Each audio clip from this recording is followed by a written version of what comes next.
இன்னைக்கு வந்து என்னோட வீடியோவில் வந்து நான் இந்த ஒரு விஷயத்த வந்து சொல்லணும் அப்படின்னு நினச்சேன். இந்த முதல் மனைவி இருக்கும்போது இரண்டாவது திருமணம், இல்லைனா லிவ் இன் ரிலேஷன்ஷிப்ஸ், இது மாதிரி விஷயங்கள் எல்லாம் அதிகமாக இன்றைக்கி போயிட்டே இருக்குது. கொஞ்சம் கஷ்டமாகவே கூட இருக்குது.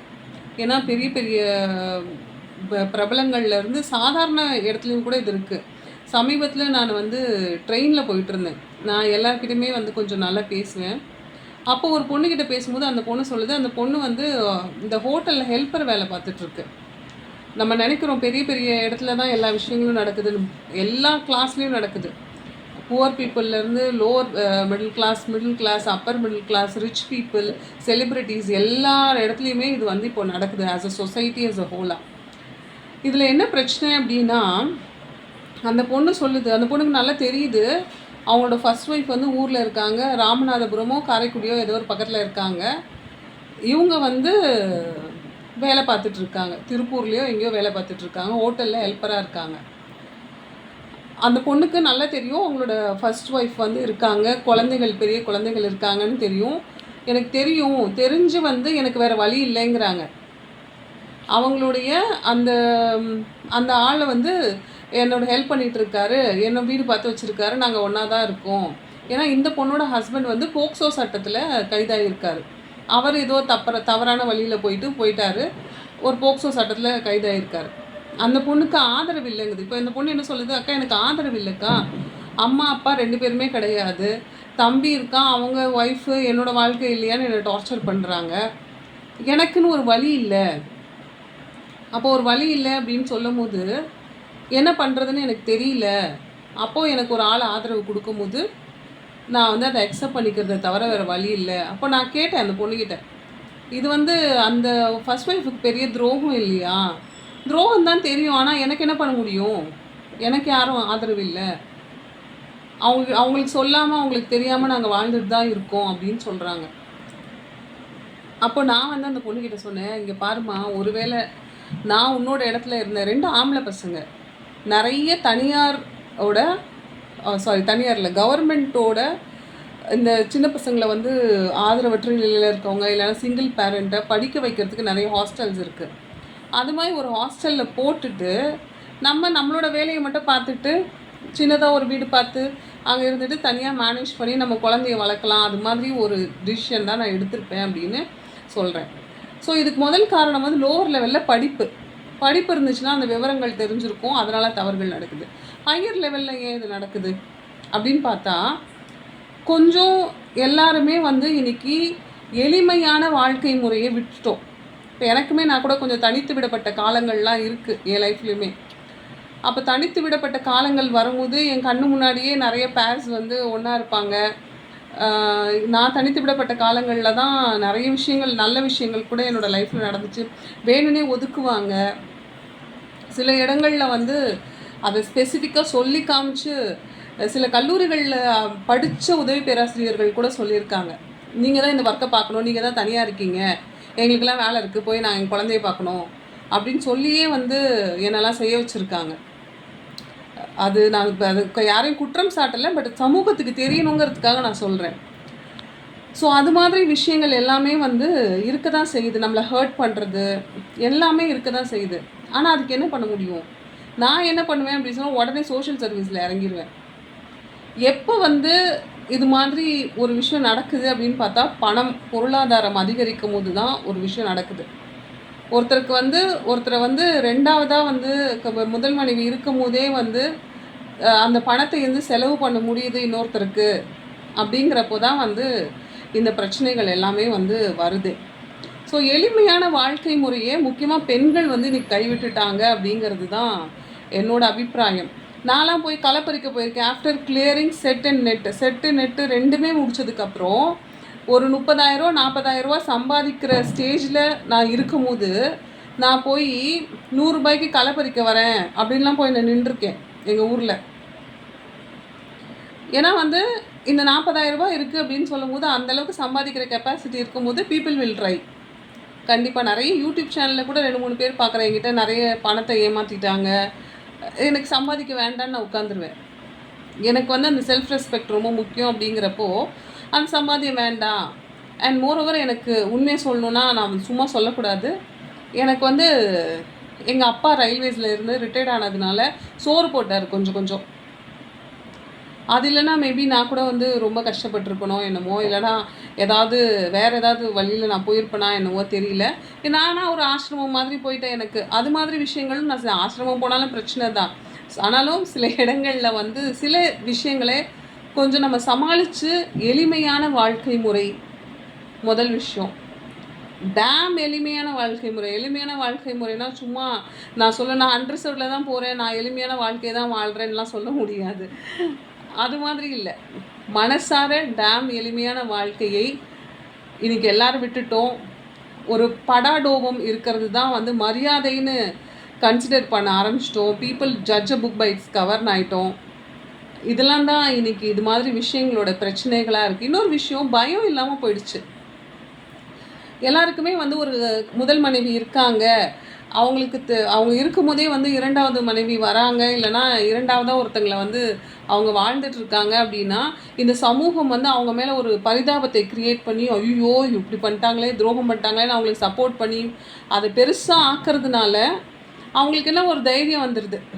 எப்படியும் நம்ம வந்து ஒரு வாட்டி வாழ்ந்துட்டோம், இன்னொரு ஆணை வந்து கவர் பண்ணி வாழ்ந்துட்டோம், இல்லைன்னா ப்ரெக்னென்ட் ஆகிட்டோம் அப்படின்னா கண்டிப்பாக நம்மளை வந்து சேர்த்து வச்சுருவாங்க, ஒன்றும் பண்ண முடியாது முதல் மனைவியால், அப்படிங்கிற ஒரு ஸ்டேஜுக்கு வந்து போயிடுறாங்க. கொஞ்சம் நம்ம இந்த பேரண்ட்ஸ் பார்த்து கல்யாணம் பண்ணி வைக்கிற கல்யாணம், அந்த சமூக விஷயங்கள், அதுக்கு கொஞ்சம் நம்ம கொஞ்சம் மதிப்பீடு கொடுத்தோம் அப்படின்னா இதெல்லாம் நிறையவே குறையும். ஒரு கேஸில் நம்ம அதுக்கு மதிப்பீடு கொடுக்க ஆரம்பித்தோன்னா அடுத்த கேஸில் ஒரு பயம் இருக்கும். இப்போ எங்களுக்கெல்லாமே கூட பயம் இருக்கும். எனக்காக லவ் பண்ணனாலே பயம். ஏன்னா எனக்கு அப்படி தான் சொல்லி வளர்ப்பாங்க. நான் வந்து லவ் பண்ணேன்னா அவன் எங்கேயாச்சும் கூப்பிட்டு போய் பாம்பேயில் அந்த மகாநதி படம் வேறு அப்போ வந்துருந்துச்சு எங்களோட எங்கர் ஏஜில். அப்போ வந்து அது மாதிரி தான் பயமுடுத்துவாங்க. மகாநதி படம் மாதிரி கொண்டு போய் அந்த சோனா காட்சியில் விட்டுருவாங்க. அப்படி விட்டுட்டாங்க அப்படின்னா நீ என்ன பண்ணுவ, யார் தேடி வருவா, யாராலையும் கண்டுபிடிக்க முடியாது. படங்கிறதுனால அவங்க அப்பா கண்டுபிடிச்சி கூப்பிட்டு வந்துட்டாங்க, உன்னெல்லாம் கண்டுபிடிக்க முடியுமா, ரெட் லைட் ஏரியாவில் பாம்பேயில் கொண்டு போய் விட்டுருவாங்க லவ் பண்ணால், இப்படிலாம் என்னை பயமுடுத்தி வச்சுருந்தாங்க. அது மாதிரி சமூகத்தில் இந்த பயம் இல்லாமல் போயிடுச்சு இல்லை. முதல் மனைவி இருக்கும் போதே 2வது மனைவின்னு ஒருத்தங்க வராங்க, இல்லைனா 2வது வாழ்ந்துட்டாங்க, ஒரு வாட்டி அவங்களுக்குள்ள வாழ்ந்துட்டோம், இல்லைனா ஒரு ப்ரெக்னென்ட் ஆகிட்டோம் அப்படின்னா வந்து உடனே ஒன்றும் பண்ண முடியாது, நீதிமன்றம், மகளிர் ஆணையம் எல்லாம் வந்துடுவாங்க, நம்மளை காப்பாற்றிடுவாங்க அப்படிங்கிற அபிப்பிராயத்துக்கு தானே போகிறாங்க எல்லாருமே. அந்த தைரியம் எங்கேருந்து வருது? அது சட்டம் கொடுக்குற தைரியம் தானே. அப்படிங்கிற கோவம் வந்து எல்லா முதல் மனைவிக்குமே கொஞ்சம் வரதான் செய்யுது, வராமலாம் இல்லை. எல்லாருமே ஹியூமன் பீயிங் தானே.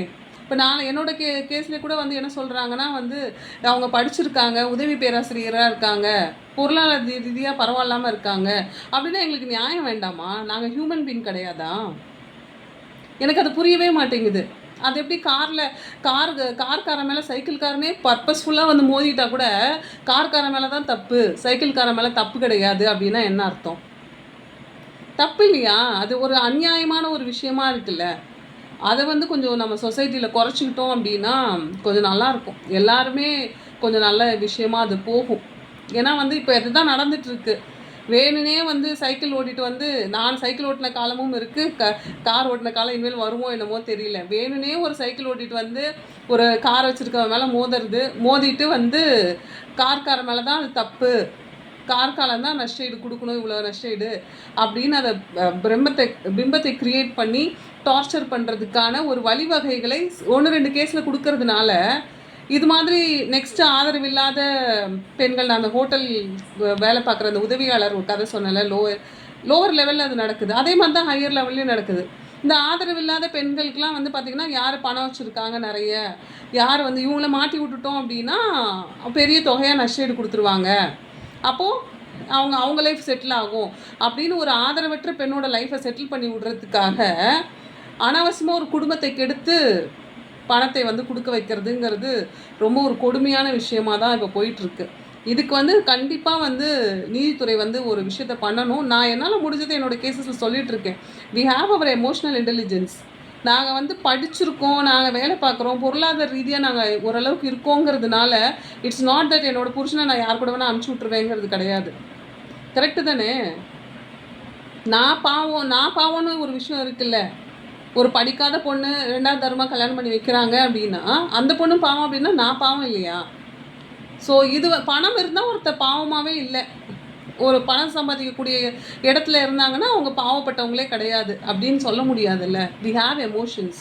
பெரிய பெரிய இடத்துல போயிட்டு எவ்வளோ பேர் தற்கொலை பண்ணிக்கிறாங்க. பெரிய பெரிய நடிகர்கள் தற்கொலை பண்ண கதையெல்லாம் இருக்குல்ல. You people are killing the people தானே அப்படி பார்த்தா.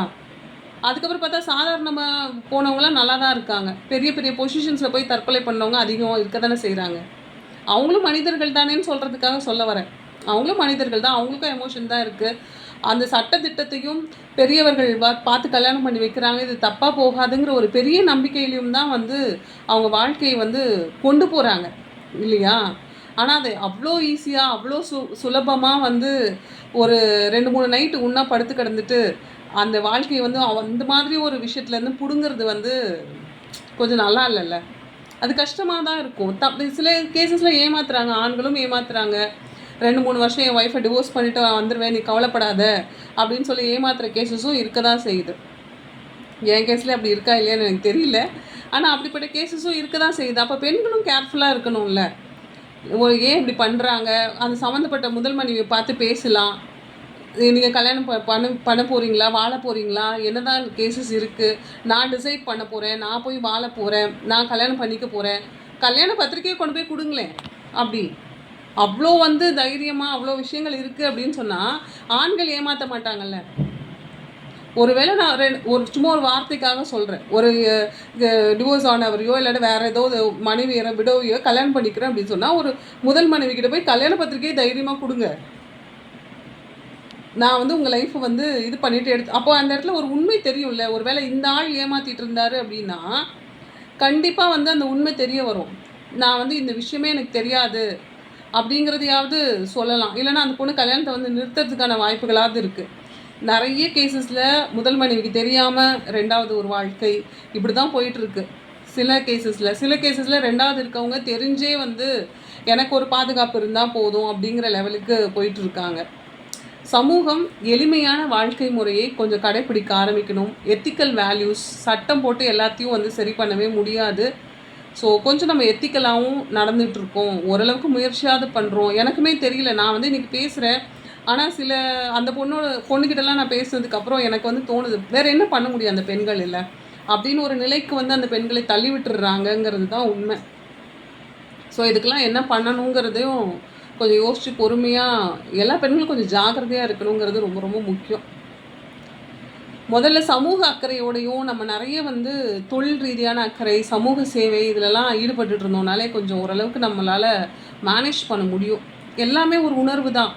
நான் சீரியஸாகவே சொல்லுவேன், பகிரங்கமாகவே சொல்கிறேன்.